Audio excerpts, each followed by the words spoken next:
The football season well underway, of course. At some grounds there has been a change to the way games are being policed.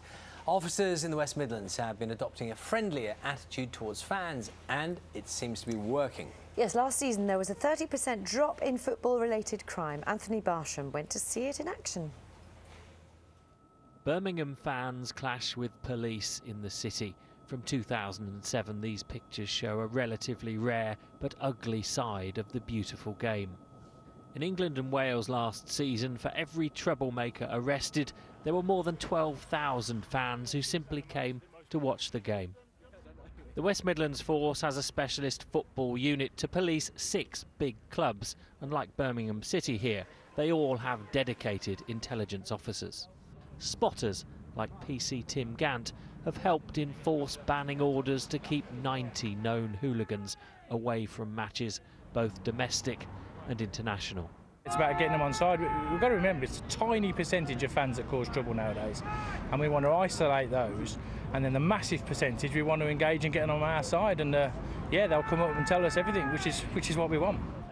The information gathered by officers like PC Gant, who also travel away with fans, helps evaluate the police presence needed, if any at all.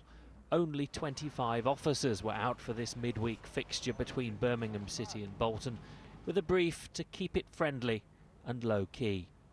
How's things all right, mate? Yeah, same. It's a tactical sea change that's been noticed by fans and the clubs themselves. Made in from Blue Nose fanzine. You always get the impression when you go away with any of the clubs, or even if with England, all they want you in is in and out.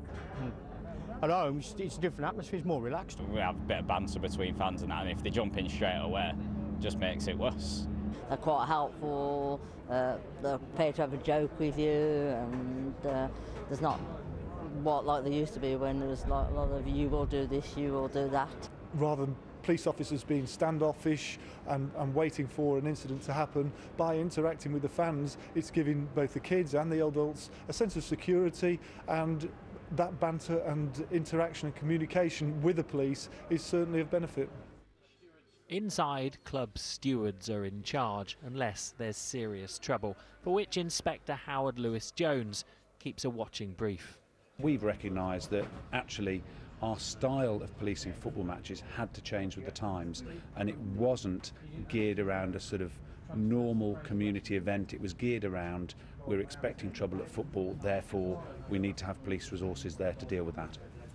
The new police tactics trialled last season saw football-related arrests drop by 30% to less than 250 for all 6 West Midlands clubs. And to put that figure into perspective, the total combined attendance was some 2 million. Such a drop in the region's football-related crime, 3 times the national average, and the corresponding reduction in police numbers at matches is something they say should be cheered. Anthony Bartram, BBC News, Birmingham. We're going to talk about the newspapers